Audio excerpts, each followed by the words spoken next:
اللہ اکبر۔ بسم اللہ الرحمن الرحیم۔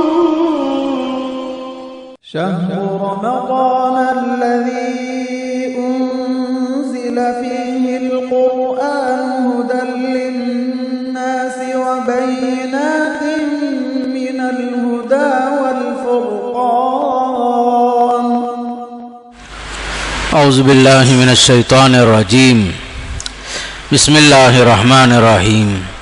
وَاعْلَمُوا أَنَّمَا غَنِمْتُم مِّن شَيْءٍ فَأَنَّ لِلَّهِ خُمُسَهُ وَلِلرَّسُولِ وَلِذِي الْقُرْبَى وَالْيَتَامَى وَالْمَسَاكِينِ وَابْنِ السَّبِيلِ إِن كُنتُمْ آمَنتُم بِاللَّهِ وَمَا أَنزَلْنَا عَلَىٰ عَبْدِنَا يَوْمَ الْفُرْقَانِ يَوْمَ الْتَقَى الْجَمْعَانِ واللہ علی کل شیء قدیر۔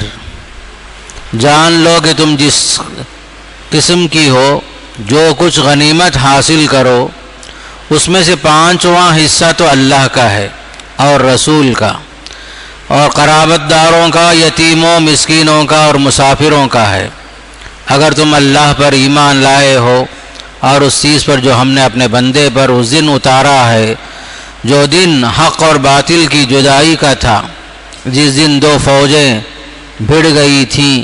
اللہ ہر چیز پر قادر ہے۔ یہ 10واں پارہ ہے، سورہ انفال کی آیت نمبر 40 پر 1 ہے۔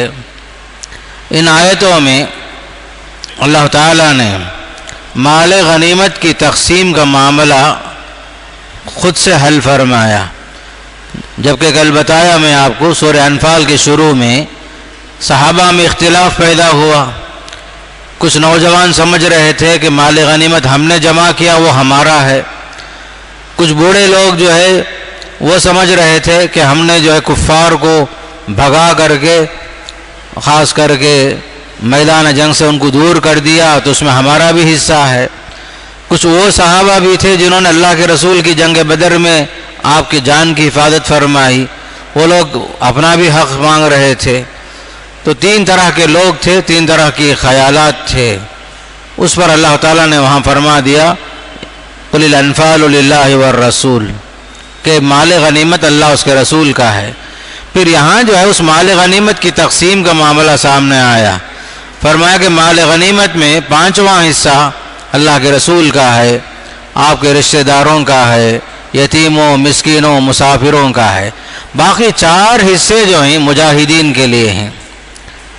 4 حصے مجاہدین کے لیے، 5واں حصہ اللہ کے رسول صلی اللہ علیہ وسلم اور آپ کے خاندان کے یتیموں، فقیروں، مسکینوں کے علاوہ رشتہ داروں کا بھی حق ہے، اس میں بیان فرما دیا۔ گویا کہ سورہ انفال میں مال غنیمت کی تقسیم کا معاملہ بھی حل کیا گیا۔ پھر آگے چل کر کے بدر میں مسلمانوں اور کافروں کو اللہ تعالیٰ نے ایک دوسرے کو ان کی تعداد کم بتایا۔ معاملہ جنگ کا تھا، پہلی بار جنگ ہو رہی تھی، کہیں ایسا نہ ہو کہ مسلمان جو ہے میدان جنگ سے واپس بھاگ جائیں۔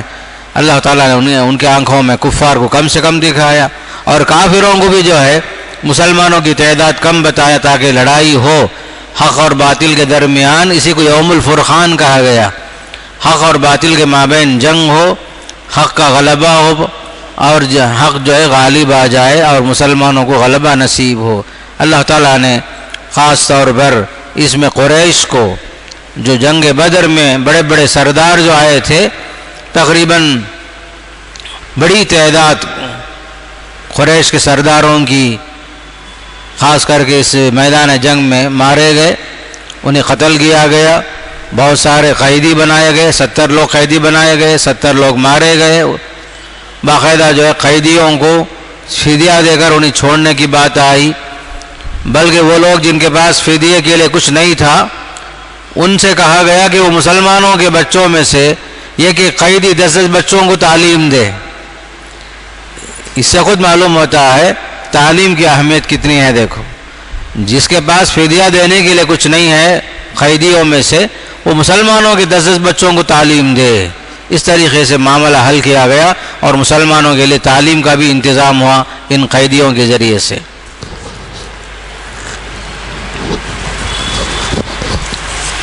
تو جنگ بدر خاص طور پر اس میں خصوصاً اللہ تعالیٰ نے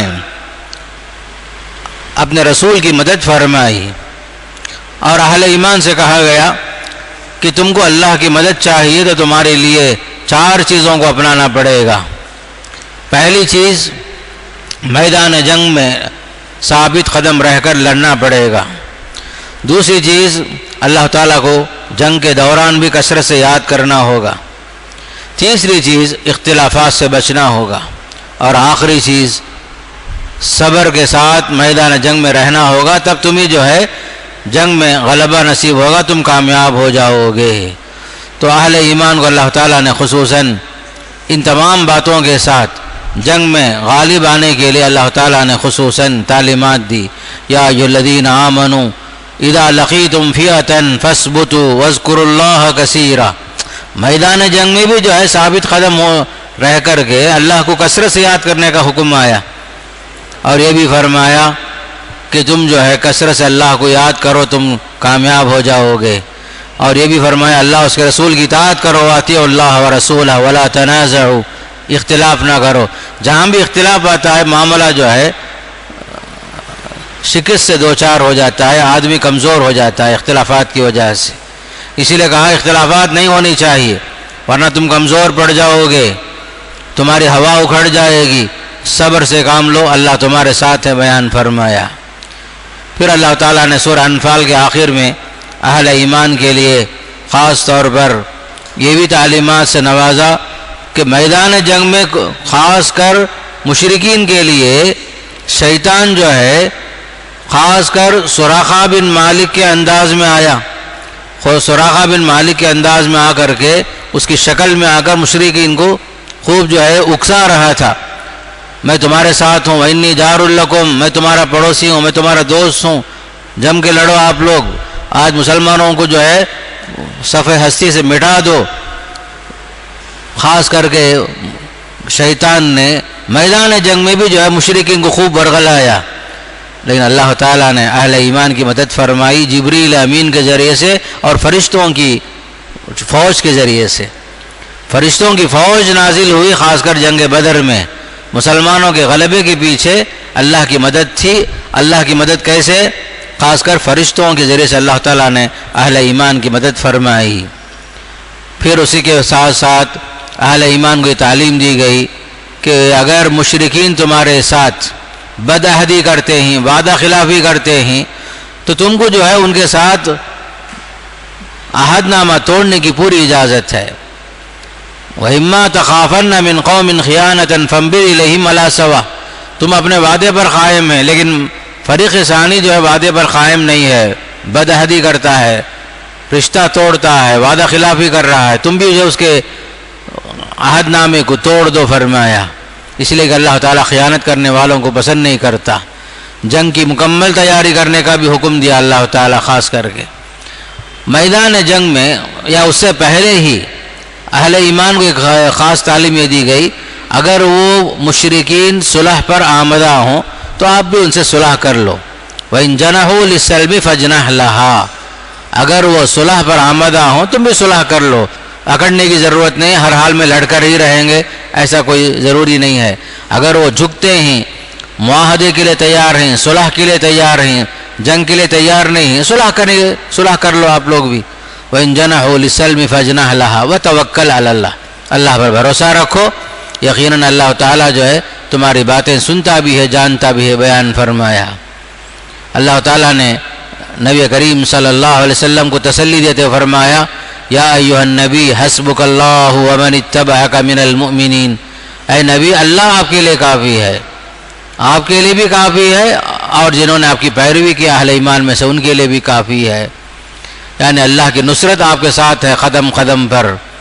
اہل ایمان کو خاص طور پر اللہ کی نصرت کی تعلیم دی گئی کہ اللہ تعالیٰ جو ہے مومنوں کے ساتھ ہے، اللہ تعالیٰ جو ہے مومنوں کا سرپرست ہے، اللہ کی سرپرستی اہل ایمان کے ساتھ ہے، اللہ کے رسولوں کے ساتھ ہے، اہل ایمان کے ساتھ اللہ کا وعدہ ہے، اِنَّا لَنَنْصُرُ رُسُلَنَا وَالَّذِينَ آمَنُوا فِي الْحَيَاةِ الدُّنْيَا وَيَوْمَ يَقُومُ الْأَشْهَادُ، ہم ضرور مدد کریں گے، اپنے رسولوں کی مدد کریں گے، اہل ایمان کی مدد کریں گے، اس پر ایمان اور یقین ہونا چاہیے کہ کوئی ہو یا نہ ہو اللہ ہمارے ساتھ ہے۔ ہجرت کے موقع پر ابوبکر صدیق رضی اللہ تعالیٰ عنہ اللہ کے نبی کے ساتھ غار ثور میں ہی مشرکین تلاش کرتے کرتے پہنچ ہی جاتے ہیں۔ ابوبکر صدیق رضی اللہ تعالیٰ عنہ پریشان ہو کر بولتے ہیں یا رسول اللہ دشمن آ گیا ہے، پیر کے نیچے اگر جھک کر دیکھے گا تو ہم نظر آ جائیں گے اسے، ہمارے سر پر سوار ہو گیا ہے۔ ایسے نازک موقع پر اللہ کے نبی علیہ السلام فرماتے ہیں ما ظنک باثنین اللہ ثالثہما، اے ابوبکر تمہارا ان دو کے ساتھ کیا گمان ہے جس کا تیسرا اللہ ہے۔ اللہ ہمارے ساتھ ہے، ہم دو نہیں ہیں بلکہ تین ہیں ہم، اللہ ہمارے ساتھ ہے، اللہ کی مدد ہمارے ساتھ ہے۔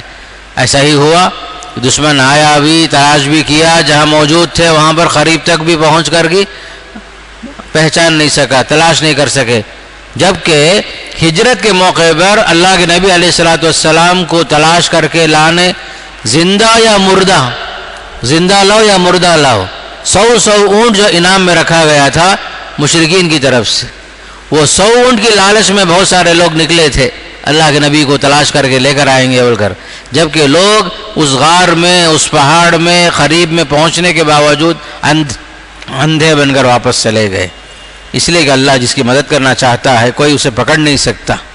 الغرض قدم قدم پر اہل ایمان کو یہ یاد رکھنا ہے اللہ کی نصرت ہمارے ساتھ ہے، اللہ تعالی ہمیں جو ہے ہمیشہ مدد کرے گا، ہمیں کبھی رسوا نہیں کرے گا، اس پر یقین ہونا چاہیے۔ پھر اہل ایمان کو خصوصی طور پر سورت کے اختتام میں یہ بات بتائی جا رہی ہے کہ مشرکین کے ساتھ معاہدہ ہوا تھا، اس معاہدے کی مدت ختم ہونے کے ساتھ ان کے ساتھ اعلان برات کیا جا رہا ہے۔ سورہ انفال ختم ہونے کے ساتھ سورہ توبہ شروع ہوتا ہے، درمیان میں بسم اللہ کا ذکر نہیں ہے۔ قرآن میں ایک سورت ہے جس میں بسم اللہ نہیں ہے، اس کا جواب یہ دیا جاتا ہے سورہ انفال اور سورہ توبہ دونوں کا مضمون ایک ہی ہے، سلسلہ کلام ایک ہے، اس وجہ سے درمیان میں بسم اللہ نہیں ہے، ایک جواب۔ دوسرا جواب یہ دیا گیا کہ یہاں جو ہے مشرکین سے اعلان برات ہے، اعلان جنگ ہے۔ اب تک مسلمان دب کر تھے، ہر بات کو جو ہے سہتے آ رہے تھے، اب اللہ تعالیٰ نے اہل ایمان کو مشرکوں کے سامنے اعلان جنگ کرنے کے لیے، ان سے برات کا اظہار کرنے کے لیے کہ انہوں نے جو ہے مسلمانوں کے ساتھ کیے ہوئے وعدے کو توڑ دیا ہے، اب جو ہے ان کے ساتھ کوئی معاہدہ نہیں ہوگا، کوئی دوستی نہیں ہوگی، کوئی پاس و لحاظ نہیں ہوگا، اعلان کر دو، برات کا اعلان کر دو۔ اسی وجہ سے اس میں بسم اللہ کا ذکر نہیں ہے۔ عرب کا دستور بھی تھا، جب خط لکھتے تھے وہ لوگ، اعلان جنگ اگر ہوتا تھا بغیر کسی تمہید کے بعد شروع ہو جاتی تھی۔ اسی طرح سورہ برات بھی اسی طرح ہے، اس کا نام سورہ برات بھی ہے، سورہ توبہ بھی ہے۔ توبہ کا مطلب کیا ہے؟ اس میں 3 صحابہ کے توبے کا ذکر بعد میں چل کے آ رہا ہے۔ 3 صحابہ غزوہ تبوک میں جو پیچھے رہ گئے تھے، 50 دن تک ان کے ساتھ بائیکاٹ کیا گیا، 50 دن تک بائیکاٹ کیا گیا، 50 دن کے بعد توبہ قبول ہوا تھا۔ 40 دن تک الگ تھلگ رہے، اس کے بعد پھر حکم ہوا اپنے بیویوں سے بھی الگ ہو جائیں یہ لوگ جو میدان جنگ میں غزوہ تبوک میں اللہ کے نبی کے ساتھ شریک نہیں ہوئے تھے، کوئی عذر بھی نہیں تھا ان لوگوں کا، ان کی توبے کی قبولیت کا اعلان ہوا اسی صورت میں، اس لیے صورت کا نام بھی سورہ توبہ یہ بھی ہے۔ اور برات، مشرکین سے برات، سن 8 ہجری میں اللہ کے نبی صلی اللہ علیہ وسلم نے مکہ فتح کیا، رمضان کے مہینے میں سن 8 ہجری میں مکہ فتح ہوا۔ سن 9 ہجری میں ہجرت کے 9ویں سال اللہ کے نبی علیہ السلام نے حضرت ابوبکر صدیق کی قیادت میں صحابہ کی ایک ٹیم کو حج کے لیے بھیجا۔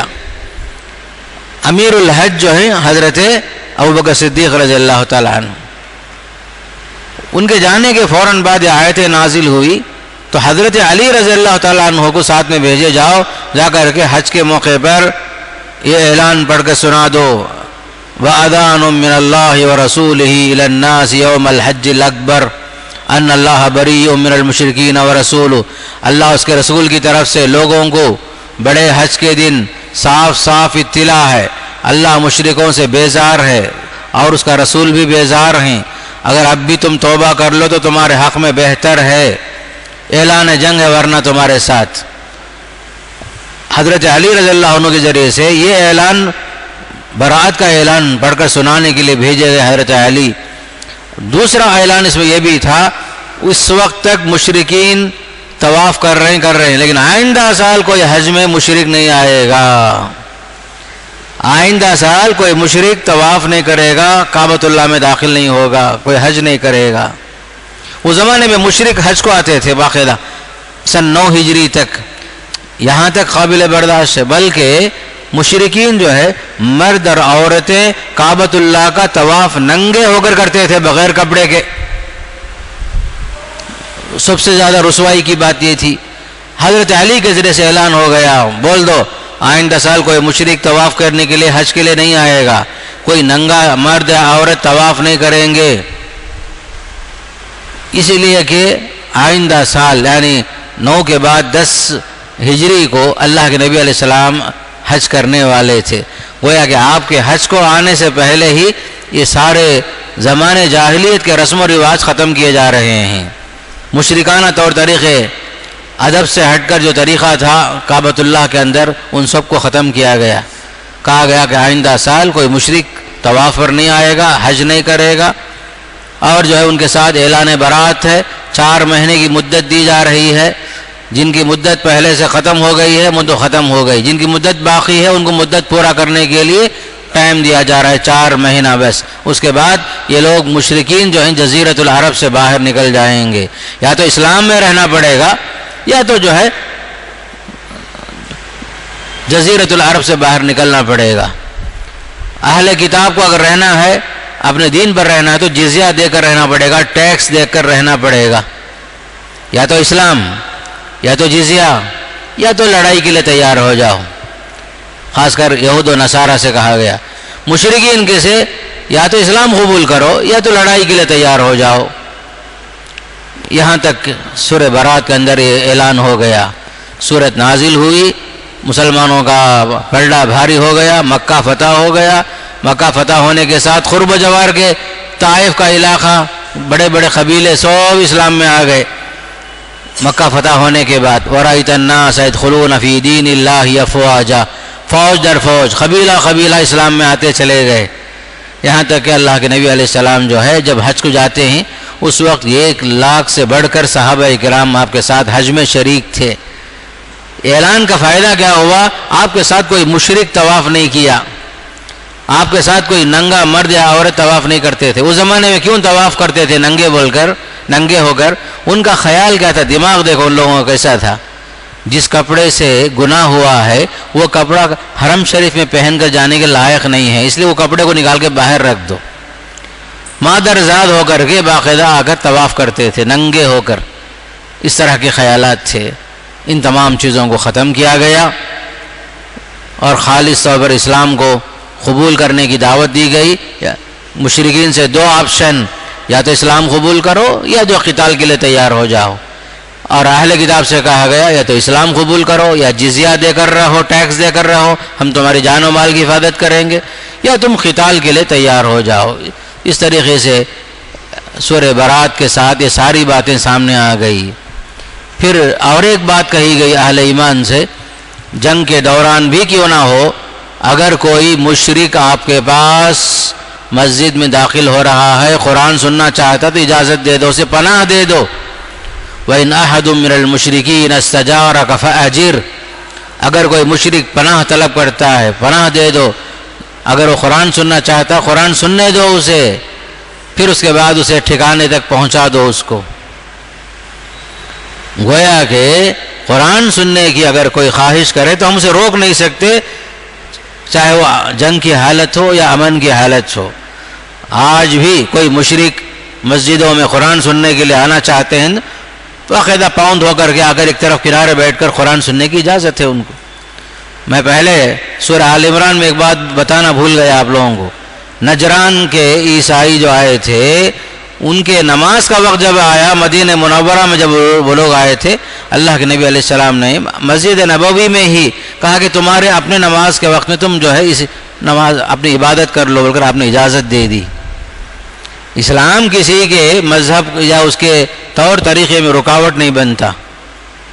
باقاعدہ نصارہ کو، کرسچنوں کو مدینہ منورہ میں اللہ کے رسول علیہ السلام نے ان کی عبادت کے وقت میں عبادت کی، آپ نے باقاعدہ موقع دیا ان کو، آپ صلی اللہ علیہ وسلم نے. اور یہاں جو مشرکین کو قرآن سننے کے لیے اللہ کے گھروں میں کہیں بھی وہ سننا چاہتے ہیں تو باقاعدہ اس کی اجازت دی جا رہی ہے.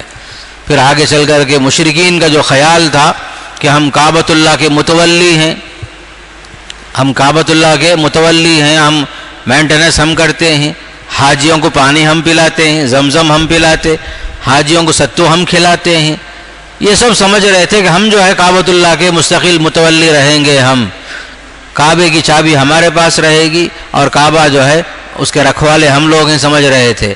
آیت نازل ہوئی ما کان للمشرکین ان یعمروا مساجد اللہ شاہدین علی انفسہم بالکفر. یہ مشرکین کے بس کی بات نہیں ہے اللہ کے گھروں کو آباد کرنا، مادی اعتبار سے، روحانی اعتبار سے، معنوی اعتبار سے مشرکین کا کام نہیں ہے اللہ کے گھروں کو آباد کرنا. اللہ کے گھروں کو آباد کرنے والے کون لوگ ہیں؟ اس کی صفت اللہ نے اس آیت میں بتایا، انما یعمر مساجد اللہ من آمن باللہ والیوم الآخر. مسجدوں کی رونق اور آبادی ان سے ہے جو اللہ پر ایمان رکھتے ہیں، آخرت پر ایمان رکھتے ہیں، نماز قائم کرتے ہیں، زکوٰۃ دیتے ہیں، ولم یخش الا اللہ، صرف اللہ سے ڈرتے ہیں. فعسیٰ اولئک ان یکونوا من المہتدین. اللہ سے امید ہے یہی لوگ جو ہیں ہدایت یافتہ ہوں گے. فرمایا محض جو ہے شرک پر رہ کر حاجیوں کو پانی پلانے کی وجہ سے تم جو ہے مومنوں کے برابر ہو نہیں سکتے. مومن اپنی جگہ میں اللہ پر ایمان لانے کی وجہ سے اس کا اونچا مقام ہو گیا، مشرک ہی ہے. اجعلتم سقایۃ الحاج وعمارۃ المسجد الحرام کمن آمن باللہ والیوم الآخر. کیا تم جو ہے حاجیوں کو پانی پلا کر کعبۃ اللہ کے مینٹیننس میں جو ہے تم لوگ حصہ لے کر کیا مومن کے برابر ہو جاؤ گے؟ کوئی ایمان لائے بغیر بول رہا ہے میں مسجد کا متولی ہوں، پورا دیکھ بھال میرا، مسجد کا خرچہ میرا، تو ایسے لوگوں کو ہم متولی نہیں بنا سکتے جو مشرک ہیں، شرک پر قائم ہیں، چاہے وہ لاکھوں روپے خرچ کرتے ہوں مسجد کے اوپر. ہاں درمیان میں ایک مسئلہ بتا دیتا ہوں، یاد رکھو، یہ سب مسئلے جو ہیں ہمیشہ یاد رکھنے کی ہیں. کعبۃ اللہ کی تعمیر کے موقع پر جب کعبۃ اللہ میں طوفان کے وقت میں، سیلاب کے وقت میں کعبۃ اللہ کی عمارت جو گر گئی تھی، اللہ کے نبی کے زمانے میں ہوا ایسا، تو اس وقت یہ بات رکھی گئی کہ دوبارہ کعبۃ اللہ کو بنانا ہے، سب اپنا اپنا حلال پیسہ لے کر آؤ. لوگوں نے حلال پیسہ جمع کیا تھا اس زمانے میں، لائے بنائے، لیکن کچھ حصہ باقی رہ گیا، پیسہ ختم ہو گیا. تو آج بھی جو حتیم کا جو ایریا ہے، کعبۃ اللہ سے متصل حتیم کا ایریا، اس زمانے میں جو چھوڑا گیا تھا کیونکہ حلال پیسے ختم ہو گئے تھے، حالانکہ وہ حصہ کعبے کا حصہ ہے. وہ آپ دیکھیں گے ٹی وی میں، عمرے میں، حج میں، اس جگہ میں فرض نماز کوئی نہیں پڑھتا. حتیم کا جو ایریا ہے سنت پڑھتے ہیں، نفل وغیرہ پڑھ لیتے ہیں لوگ. وہ حصہ جو ہے کعبے کا حصہ ہے، وہ حصہ چھوٹ گیا اس زمانے میں حلال پیسے کی کمی کی وجہ سے. تو مشرکین سے بھی کعبۃ اللہ کی تعمیر کے لیے حلال پیسے کی شرط رکھی گئی اس زمانے میں، آج بھی وہی چیز ہے.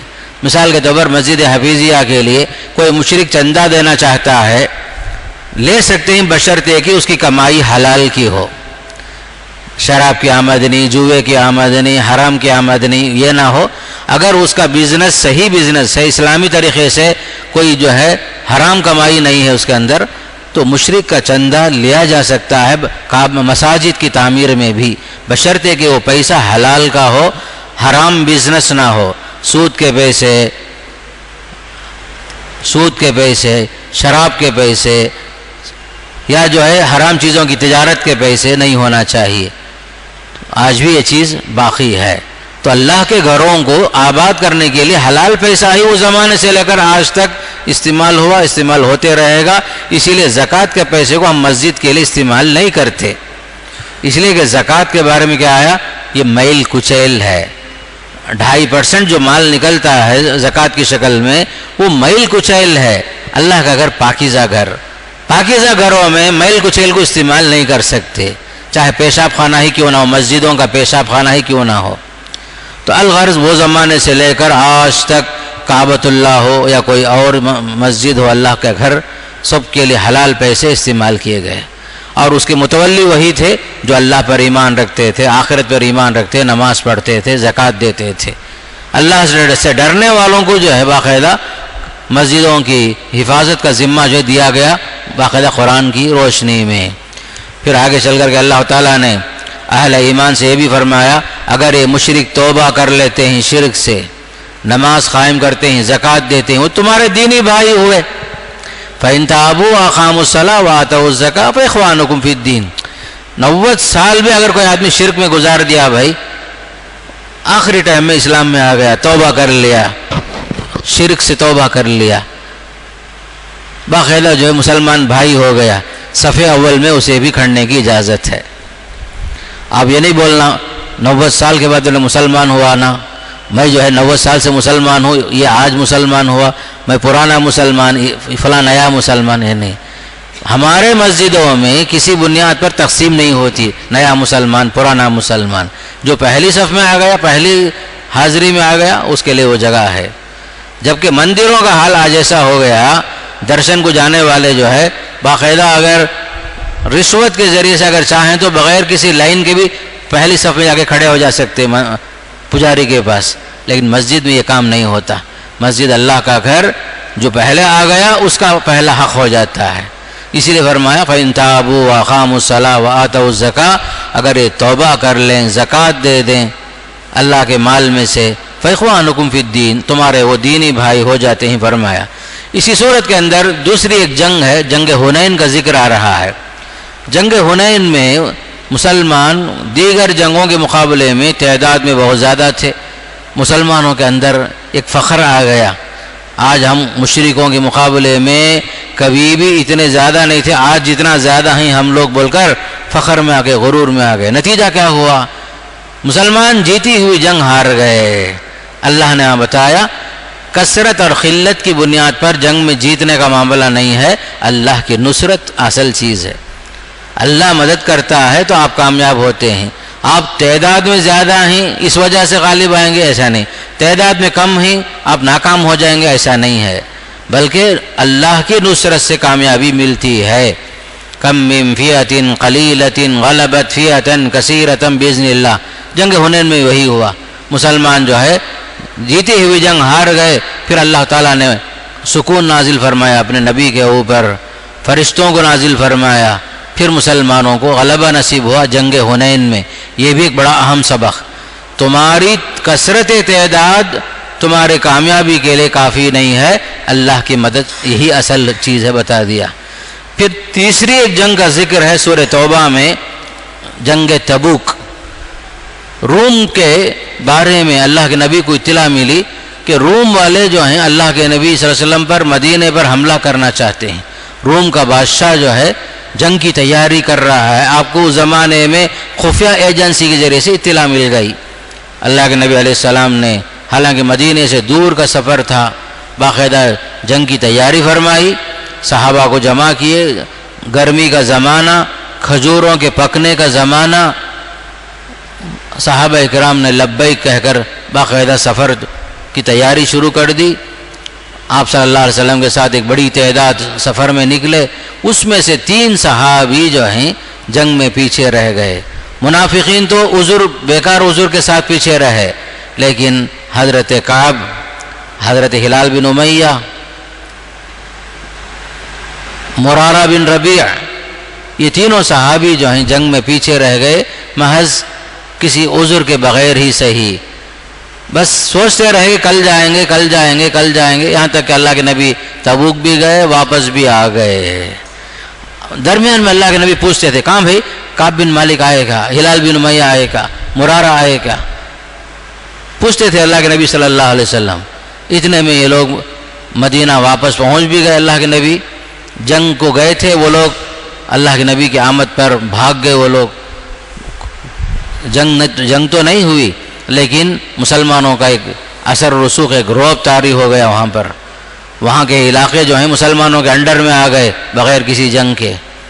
پھر اللہ کے نبی جب مدینہ آئے، منافقوں نے عذر پیش کیا، بیکار عذر، ہم آنا ہی چاہتے تھے، بال بچوں میں مصروف تھے، فلان تھے، یہی بات، بیکار باتیں عذر کرتے رہے۔ ان تینوں صحابہ نے کہا یا رسول اللہ ہمارے پاس کوئی عذر نہیں تھا، ہم آنا ہی چاہ رہے تھے، سستی کی وجہ سے نہیں آ سکے. ہمارے پاس سواری بھی تھی، زیادہ سفر بھی تیار تھا، لیکن ہم لوگ آ نہیں سکے. اللہ کے صحابہ نے جو ہے اللہ کے نبی کے پاس معاملہ پیش کیا تو اللہ کے نبی نے کیا کیا؟ اللہ کے حوالے کر دیا، تمہارا فیصلہ اللہ کرے گا. 40 دن تک باقاعدہ بیکاٹ کر دیا گیا مدینے میں، ان سے کوئی بات نہیں کرنا، سلام بھی نہیں کرتے. دیکھو کیسا تھا مدنی معاشرے میں. اللہ کے نبی کا حکم آیا سب ملتے ہیں، السلام علیکم، وعلیکم السلام، خیریت خیریت. حکم آیا نہیں ملنا کوئی بھی، تینوں سے جو ہے بیکاٹ ہو گیا. اچھے اچھے لوگ دیکھ کر کے چہرہ گھما لیتے تھے، اس لیے کہ اللہ کے نبی کا حکم ہے بات نہیں کرنا ان لوگوں سے. بیکاٹ کا حکم آیا 40 دن تک. نماز بھی آتے تھے یہ لوگ، کوئی بات بھی نہیں کرتے تھے، سلام بھی بولتے، کوئی جواب بھی نہیں دیتے تھے یہ تینوں صحابہ. مدینہ جو ہے، مدینے کی سرزمین کشادہ ہونے کے باوجود ان پر تنگ ہو گئی.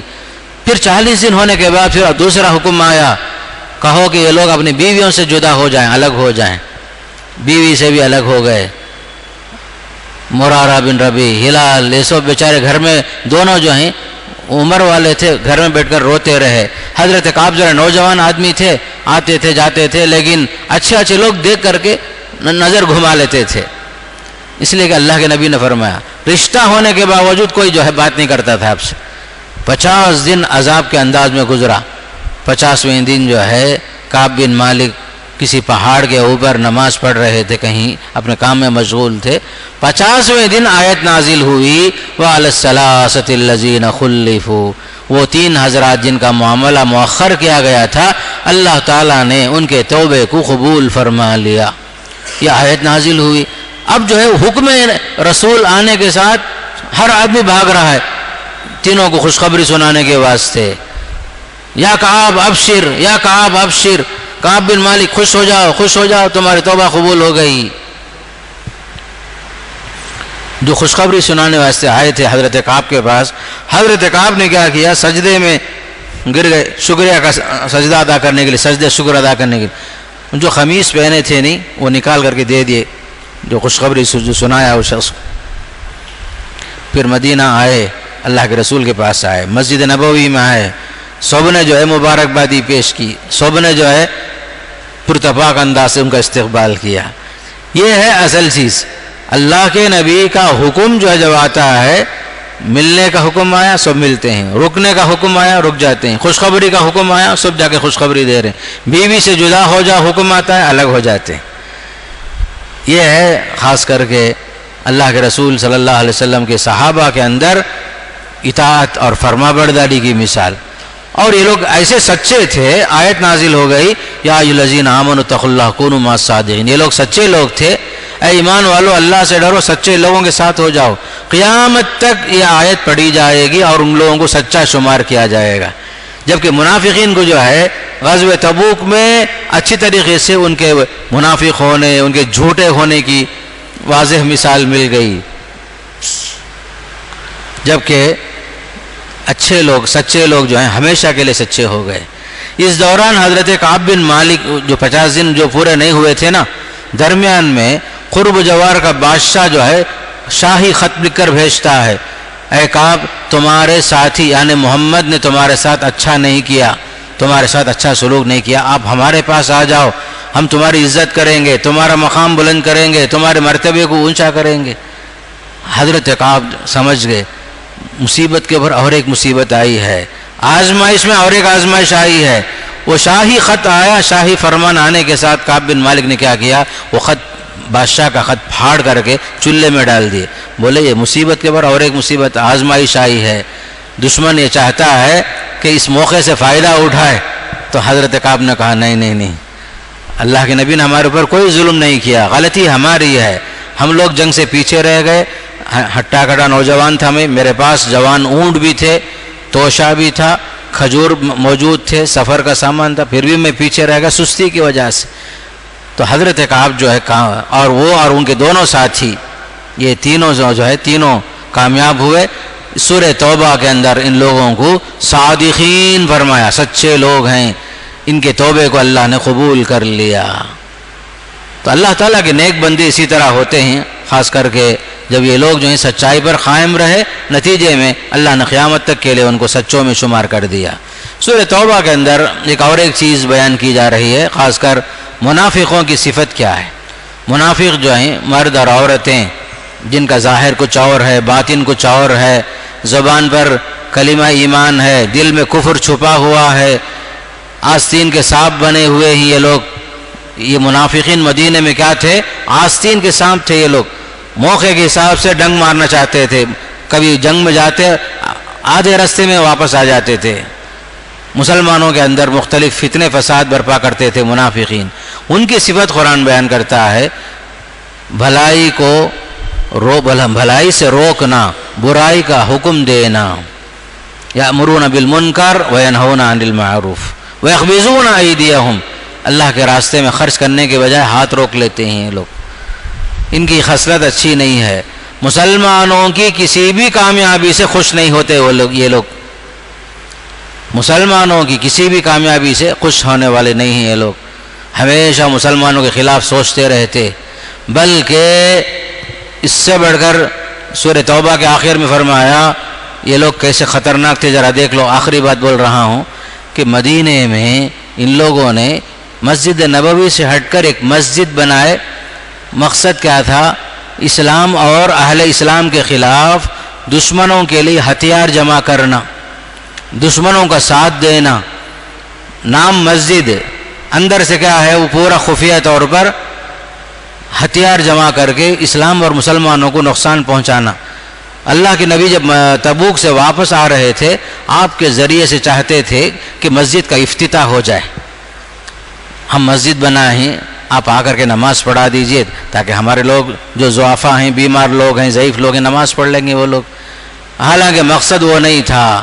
قرآن کہتا ہے مسجد بھی کیا مقصد کے لیے بنائے، دیکھو منافقہ مدینے میں، والذین اتخذوا مسجدا ضرارا وکفرا وتفریقا بین المؤمنین، نقصان پہنچانے کے لیے مسجد بنائے، کفر پھیلانے کے لیے، اہل ایمان میں تفریق جدائی پیدا کرنے کے لیے، وارصادا لمن حارب اللہ ورسولہ، اللہ اس کے رسول کے خلاف جو لوگ جنگ لڑتے ہیں ان کے لیے حفاظت کا سامان انتظام کرنے کے لیے، ایسے مقاصد کے لیے یہ لوگ مسجد بنائے۔ وَإِرْصَادًا لِمَنْ حَارَبَ اللَّهَ رَسُولَهُ مِنْ قَبْلُ وَلَا يَحْلِفُنَّ إِنْ أَرَدْنَا إِلَّا الْحُسْنَى، قسم کھا کے بولیں گے یہ مسجد بنانے کا مقصد ہمارا للہیت ہی ہے، بس اچھے نیت بنائی ہی مسجد ہم لوگ۔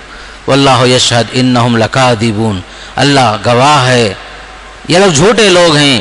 نبی کو حکم ہوا لا تقم فیہ ابدا، اس مسجد کو جانا بھی نہیں آپ، اس لیے کہ یہ مسجد ضرار ہے، عبادت کے واسطے نہیں ہے، ضرر پہنچانے کے لیے ہے، نقصان پہنچانے کے لیے۔